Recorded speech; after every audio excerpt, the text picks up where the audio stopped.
They called him a magician of war, yet he carried no rifle, no sword, and commanded no real soldiers. His army was built from shadows, from rubber, from smoke and lies, and yet, in the summer of 1944, this phantom force became the most dangerous army in the world because Adolf Hitler believed it was real. But who was the man behind this illusion? And how did an army that never truly existed change the course of history? The year was 1944. Europe was burning. Entire nations were bleeding beneath the iron grip of the Nazi war machine. Cities once filled with life now stood in ruins. Families had been torn apart. The Allies knew one thing: the only way to free Europe was to launch the largest invasion in human history. It would be called Operation Overlord, what we remember today as D-Day. But here was the nightmare. If Hitler discovered the true location of the invasion, the beaches would turn into a graveyard. One wrong move, one loose word, one detail missed, and the Allies could lose not just the battle, but the entire war. So they turned to an unlikely weapon, not tanks, not planes, not soldiers, but deception. And at the center of this deception was a man who understood that in war, what your enemy believes can be deadlier than bullets. His mission was terrifyingly simple and impossibly dangerous: make Hitler believe the invasion would land at Calais, far from Normandy, where the real attack was planned. And so began the creation of the greatest illusion in military history. By day, inflatable tanks glistened in the sunlight, their rubber shells painted carefully to shine like steel. Wooden planes sat on fake runways, lined neatly as if ready for takeoff. Dummy trucks and convoys stretched for miles, positioned just where German reconnaissance planes would be watching. By night, the illusion deepened. Loudspeakers hidden inside trucks roared with the sounds of grinding engines. Stomping boots shouted orders. Fake radio operators filled the airwaves with coded chatter, painting a picture of a massive force preparing for war.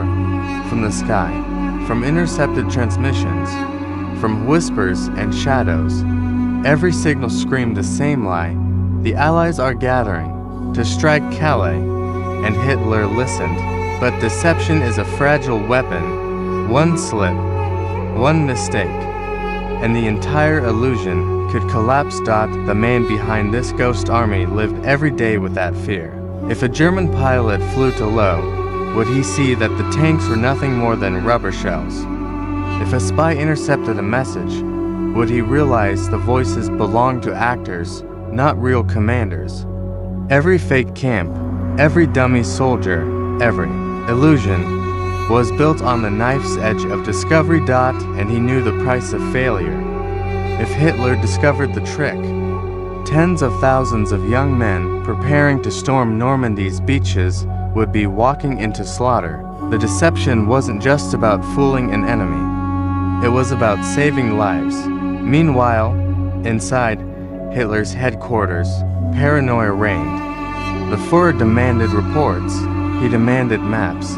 His generals argued. Some warned him about Normandy. Others pointed to Calais. But every scrap of intelligence seemed to confirm what he wanted to believe. Calais was the target. He saw tanks massing there. He saw airfields buzzing with planes. He saw divisions moving in the shadows. And he believed. Hitler became convinced that Normandy was just a diversion, a trick. The real blow, he thought, was waiting at Calais. And so, on his orders, entire divisions of German soldiers, including his most powerful panzer tanks, were locked in place, waiting for an invasion that would never come. But the man of illusions could never rest. Each night, doubts haunted him. What if Hitler sees through the lie? What if the Germans suddenly realize the planes never take off, the tanks never move, the soldiers never march? What if, in one brutal moment, The trick is exposed. He imagined the slaughter.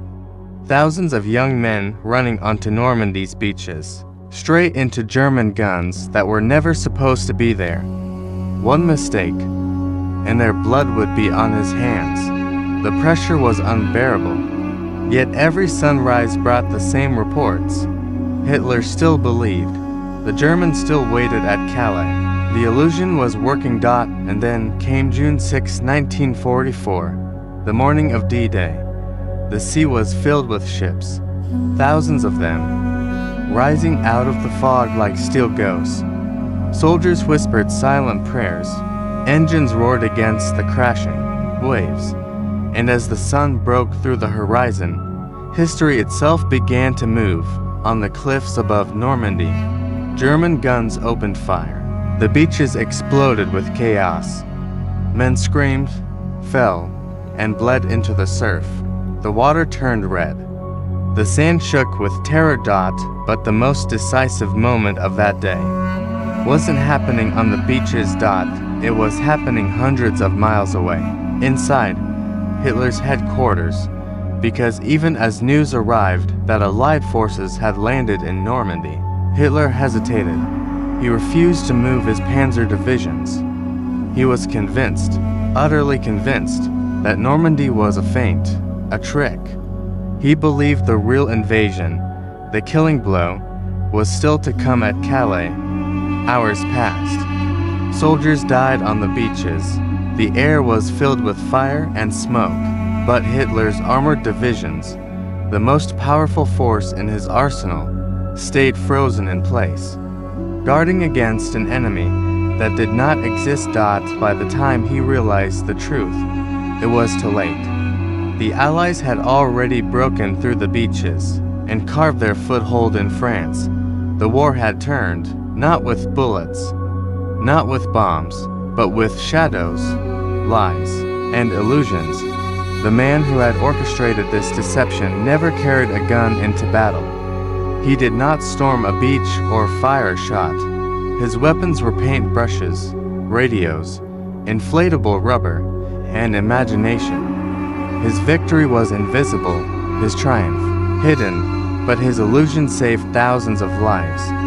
It shaped the fate of nations, and yet, his name is barely remembered, buried behind the titles of generals and the speeches of politicians. When you look at the story of D-Day, you hear about Eisenhower, about Churchill, about the soldiers who bled in the sand. But hidden in the shadows is a man who created an army from nothing, an army that never existed, yet fooled Adolf Hitler himself. And sometimes, it is the ghosts of history who leave the deepest scars. If you want more hidden stories like this, stay with us, because history still hides many secrets waiting to be revealed. Subscribe and never miss the next untold story.